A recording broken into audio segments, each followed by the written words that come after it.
I think this video is going to be pretty quick on account of it's a pretty simple, direct point, and I don't think there's a lot of arguments that I can think of to refute. Because I think it's pretty straightforward. Errata does not make something bad. Saying that something has a lot of errata doesn't mean that it is poorly playtested, poorly designed, or anything like that, particularly when it comes to RPGs. One of the things that comes up sometimes, actually this is not terribly frequent, but I did witness it recently, which is why it's on my mind. Someone was talking about how much errata 4th edition had, and that there was a lot of it.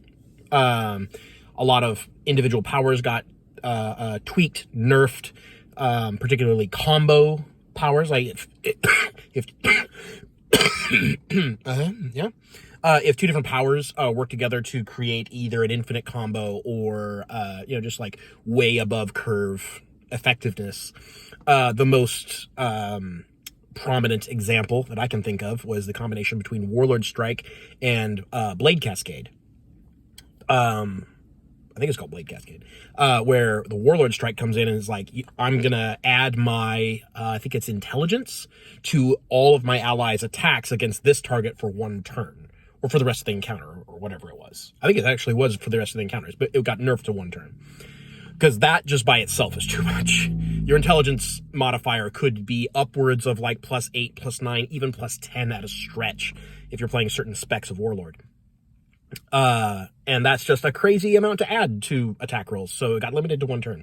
And then Blade Cascade is a ranger ability. It comes in and says, all right, you're going to start alternating main hand and offhand attacks until you miss. Well, with a plus, 8-ish, let's say conservatively, a +8 additional hit modifier on top of everything else. Maybe you're also flanking, so you get combat advantage on top of that. You basically only miss on a 1. So keep rolling attacks until you get a 1. And each attack does like 2 weapon dice of damage. So it's like even additional damage on top of that. That got nerfed to limit of 5 attacks. And in particular, that kind of combo where like somebody's going to give you a big bonus that lasts for your entire turn and not just a single attack. And then you go until you miss, which means you go until you hit a 1. And that was way too much damage. And so that got errated. And that kind of stuff got errated, where, there's these like unforeseen combos or, something, or something was just misprinted, or they didn't anticipate how strong something was, and it got errated. This happens. You know what errata is. I don't have to explain this to you. You're smart people, right? And then people now who don't like 4th edition are like, well, it had so much errata that basically your physical books were worthless. And so that was annoying. And like, it clearly wanted to be a digital product because of this.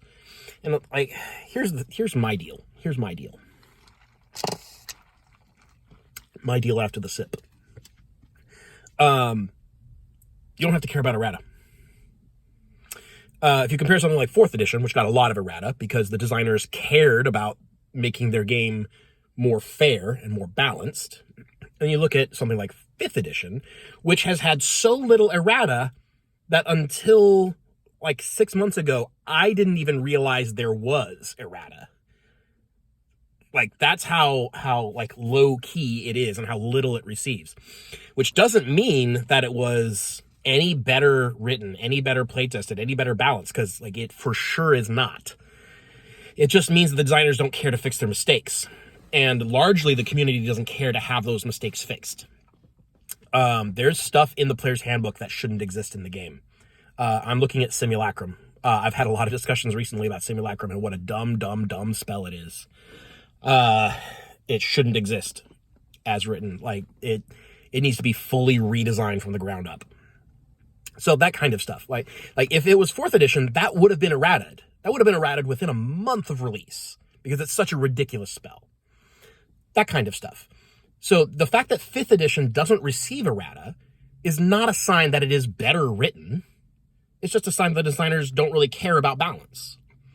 The other thing is, I think a lot of other people aren't aware that there's errata out there for 5th edition, just like I was. And so you ignore it. You just don't worry about it, which you can do in 4th edition. This is kind of like my argument for how martial characters should have maneuvers, like it should have baseline maneuvers, and you should be able to just fall back on your basic attack if you don't want to engage with the maneuver system. You know, as a spellcaster, you can just cast cantrips if you want. And that makes it a simple character. So the argument that martials should not have maneuvers because they need to be simple classes for new players is a dead argument. It does not work because you can just choose not to engage with those systems. In the same way that you can choose not to engage with errata. So having errata for a game does not make it bad. It means that the designers care enough to fix mistakes, because mistakes happen.